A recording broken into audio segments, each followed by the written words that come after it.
Good morning then everyone as we head into European trade on Thursday the 16th of November. We'll flick across the headlines and see what's going on.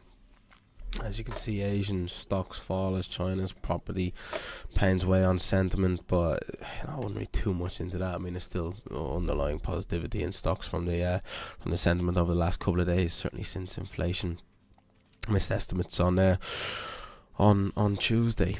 Dollar holds ground as macro data hints at later Fed rate cut. Markets kind of undecided as to when they may cut into next year.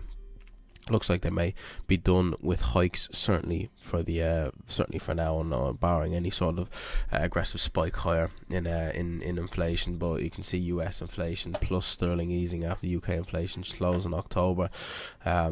You can see inflation in the US, inflation in the UK, inflation globally continues to come down. Maybe not at the pace that they initially wanted when they first started hiking interest rates, but still significant progress being made on the fight against inflation. Apart from that, flicking across the headlines, somewhat unsure as to kind of what to go off. I mean, markets sort of still working off the back of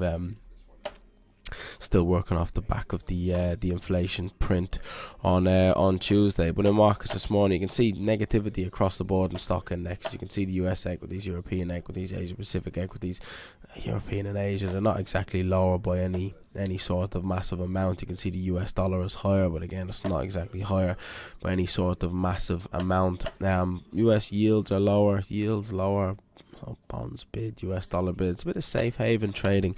When you have a flick across, equities down, bonds being purchased, US dollar being purchased, Swiss and yen are both up with your Aussie and Kiwi down, oil down across crude, WTI and Brent, should I say. So a bit of risk off trading in relation to that, but ultimately, in terms of the last couple of days, I mean, it's been pretty positive across markets. So just sort of pullbacks across the board at the moment. You can see your Aussie, Kiwi, Euro and Sterling massively higher post CPI, dollar Swiss, dollar CAD, dollar index all massively lower post CPI.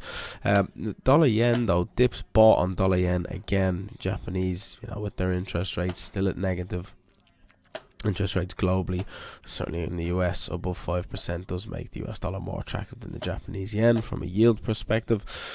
The dip's been bought again. You can see up at this level. We didn't quite reach the level that the Bank of Japan intervened that last year, in October of last year, but we're looking last week and markets wanted to come up and test it. We didn't get the CPI to push it lower, and our market's making another attempt back higher to go and see and test the Bank of Japan's resolve. It would make sense.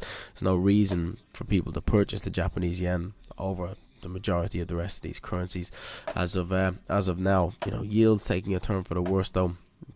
Again, at the moment, it's likely to be negative for the US dollar, positive for stocks, just the way that the correlations play out post CPI. You can see yields lower, 10s and 2s.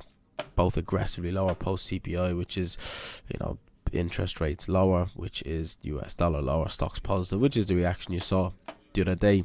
And if that does accelerate to the downside, well then, if that follows the routine from the other day, you would expect the same thing to happen. You'd expect stocks to push higher again, the US dollar to roll over.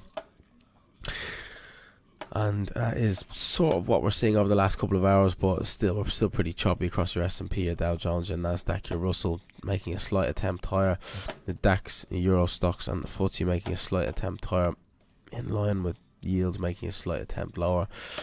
The US dollar isn't doing too much, but certainly if those yields roll over again, should be supportive for stocks, negative for the dollar. And there's nothing really on the economic calendar to get away to kind of dispute that. On the as I said, on the economic calendar, some employment figures out of Australia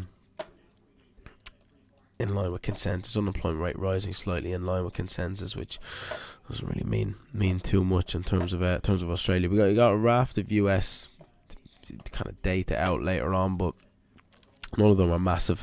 None of the massive figures. I keep an eye on the jobless claims, see what that has to say for itself at 1:30. But it's no high impact data. There's just a bunch of medium impact data releases. But a few negative prints, probably what you want to go in line with that. But ultimately, I still say markets are probably focused on inflation from the other day. So As long as yields continue to move lower, it should be negative for the dollar, probably positive for stocks. That is probably the side of the fence you need to sit on in today's session.